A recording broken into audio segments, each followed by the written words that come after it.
In this video, I want to talk a little bit about connecting our projects in Eclipse to the rest of our computer and other projects or other code that might be out there. So to start, I want to talk about, what does it mean to share a project? Well, typically, right now we have packages in Eclipse, and we go and find the file that has a main method in it, and we run that file. That's not really a great way to distribute your programs. I mean, typically, when you run programs, you haven't had to install some sort of IDE and didn't have to install, Java or other things as well. And of course, if you did it that way, you share your source code, which may be proprietary, and there might be dozens of files. And how do you know which one to run with main? So there's a lot of issues with just sort of saying, here's a package of code. So we want to somehow put all the parts needed to run a project together into one file and just share that with people instead. So just as a reminder, here we have some class, and that is the source code, right? It's just text, and the computer takes that and compiles it to a .class file, which contains this Java bytecode. So basically, things that the Java virtual machine knows how to run, and then you run those .class files in the Java virtual machine. So again, this is not really a runnable state here, even though we just click run and it goes, and so we sort of forget all the different parts that are really part of there. So for a project, we want to make sure all these class files stay together in one spot so that when they use each other, they can interact properly. So one mechanism to do this in Java is called a jar file, a Java archive file, so the AR from the archive. And basically, it takes these class files and combines them together. It maybe compresses things to save space, and then there's something called a manifest file, which indicates where the main is, so which program is going to get run when it starts. So it's not that complicated a thing. It's just a bunch of pre-compiled class files. But again, the idea is to keep things together that should be together. So we can make a jar file out of our own project. So here we have the battle game, and I can export this as a runnable jar file. So I can do export from various places. I'm going to do it from here, export. And again, there's different, under Java here, maybe I have to expand that. I'm going to pick this runnable jar file, hit next, and this part's a little confusing. There's like all the different things in my project basically here, and at the bottom of the recording, I have also different versions of this battle, so it's keeping track of them. So this is the one I want to export, this battle program, and it's in the jar test project. And then I have to say where it should go, and I decided to put it in the downloads folder, and it's going to take, I'm just going to say game.jar, right? I can pick whatever I want for that. And there's some other little things here that if you have bigger projects with different kinds of libraries, it decides whether it includes it all in there or not. So I'm going to hit finish. And okay, did something. We have to go find it. So if I go look at my downloads, well, let's see, let's make sure I keep track here. It made this game.jar. Now, unfortunately, under some systems, like I think Windows, I can actually double click this and it would run. Mac wants you to bundle it into what's a Mac application, and there are some tools around to do that. I'm going to run it a different way. I can run it from the command line. So this is a terminal program, right? And I can do various Unixy or Linuxy style commands. If you're on Windows and you install the Windows Linux subsystem, you actually could get Windows that are like this. And actually, to be honest, as you go, I hope some of you take time to learn some stuff about the terminal. It's a very powerful tool for digging around and doing stuff. I can look at my working directory. I can change directories, and I can go different places. But the real key about this is that you can actually script it a little bit, and so you can do things that are a little bit harder to do by pointing and clicking. So it's very much a powerful tool that's well worth your time to learn something about. So anyway, I have this Java game.jar, and actually we can look at some details too, just in case you're curious, right? When it's made and so on. And I can run it by invoking the Java program and telling this is going to be a jar file that I'm going to run, and I'm going to give the name of the jar file. And when I do that, the battle class, let me go do that where you can see it, shows up, and it runs. So here I didn't have to distribute the source code. I can just package things up as a jar file. I could give it to someone to run. They still need Java to run it. They need the Java runtime environment to run it because it is a Java program. And for example, if I say open it, there's this Java launcher app that tries to run it on the Mac at least, and there's something similar on Windows. So it's not like you don't need any infrastructure, but someone with a little bit of infrastructure can run your project. Now I will say it's a little harder with something like the game where we have these images. If you look online, there's a special way, these paths don't exist anymore once it's packaged up and put in a jar file, so it can't find the images. And there is a way to set up your code so that it loads it in a known way, and it could work as a jar file if you wanted to show your game off to people. But you have to go research jar file can't find image, and you'll see some advice on Stack Overflow, a couple lines that turn you get this resource URL, and then can load the image based on that. So you'd have to change where Sprite loads the image and stuff like that. But things that are not resource heavy, like our battle game, just runs. Okay, so that's really all it is. You ask Eclipse to make a runnable jar file, and then if you're lucky, you can double click it. Otherwise, you have to open the terminal and run it that way. So that's kind of nice. And in fact, other people make jar files for all sorts of projects, and they aren't necessarily applications. Maybe they're just libraries of things that provide useful functionality, and sometimes you want to use those yourself. And so the core Java classes, which you've been using, reading a file, the swing stuff to make UIs. You can do a lot with it, right?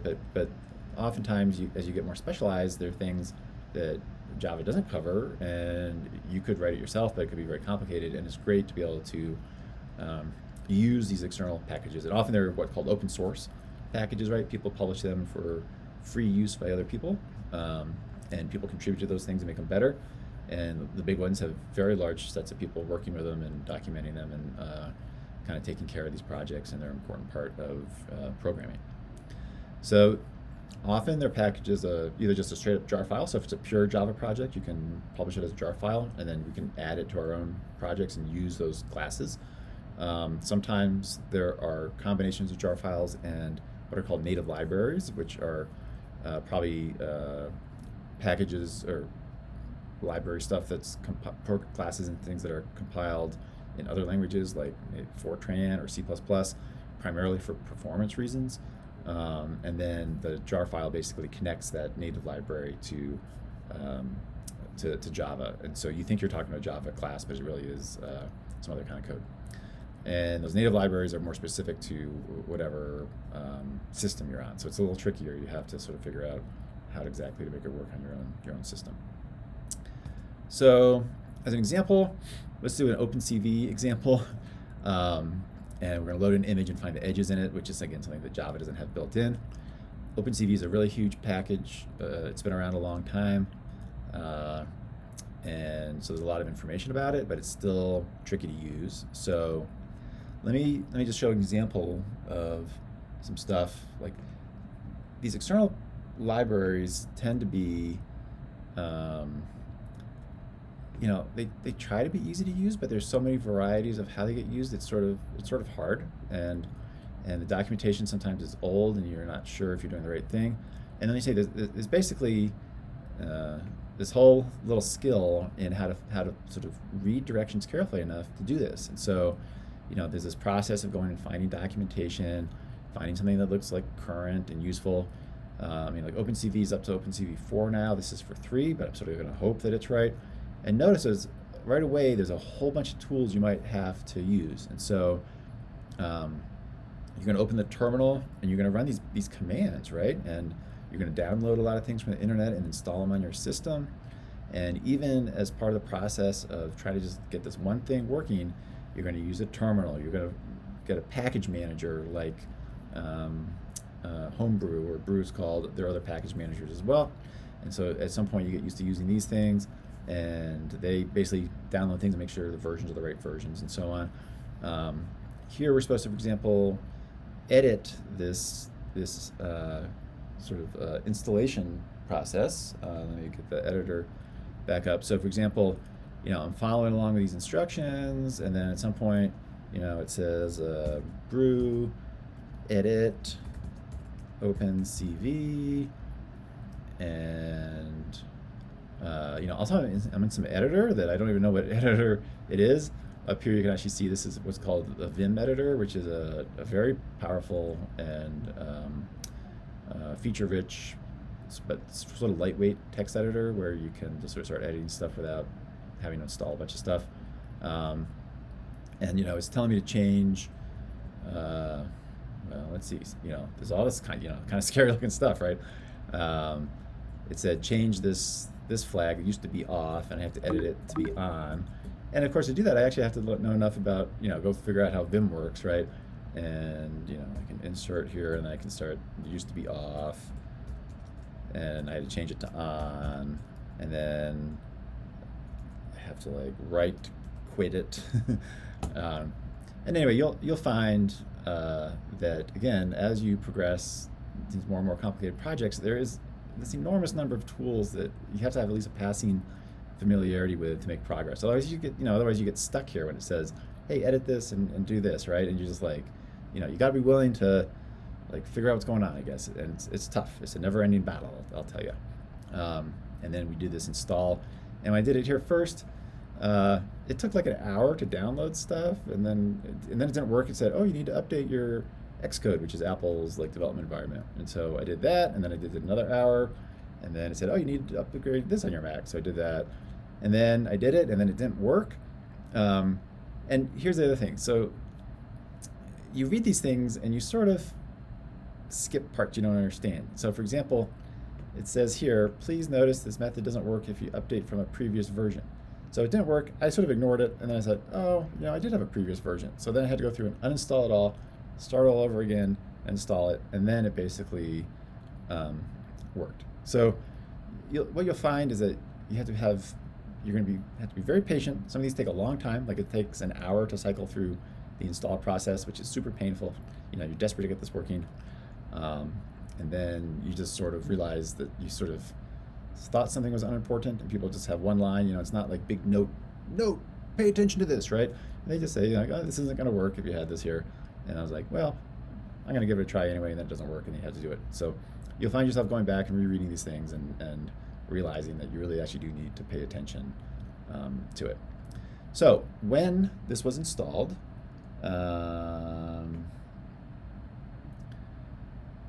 it made, let's go find it here. So it's telling me something here. I can go look. Well, that's going to be the wrong place, but I can find. So you also have to adapt to your own system, right? So user, local, seller, autocomplete's great for making sure you're doing something reasonable. OpenCV gives me options there. I'm going to look there. Okay, so I'm in version 4.5.2, and I'm sort of tracking along here. So I want to go to share. And then there's this, well, it's sort of backwards. It says OpenCV and then Java. I think I want to go to Java. So they changed around the order of directories. And again, you have to kind of be around, look around. OpenCV4. Okay, there's two things here. There's a jar file. Yay! So somehow we're going to get this jar file into Eclipse. And then there's this lib here. This is the native library that's been compiled, and it actually contains the code that does this stuff. So we need to somehow add this information into our Java project. So in fact, it tells you further down here, setting this up. Okay, we're going to go to preferences and then Java, user libraries, and add it. So let's go give that a try. So This is not a jar test. I have another one I made called OpenCV test. Okay, so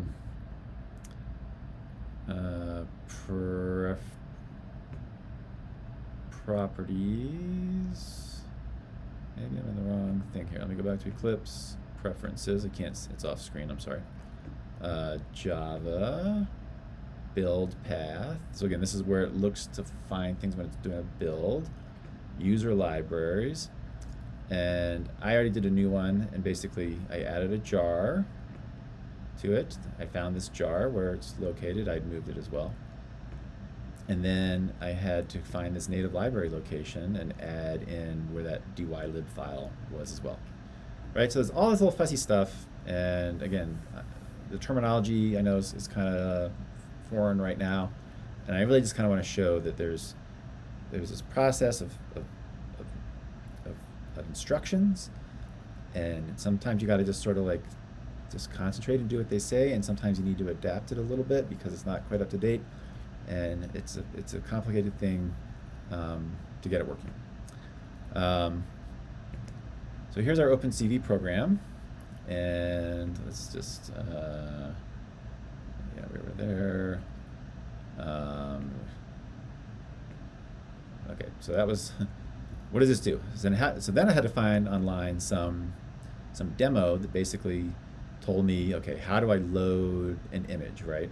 And then I want to do something like change it to just show edges instead of the image. And I found some example online that had, you know, like these 3 lines, and I changed the variable names to match my variable names and so on.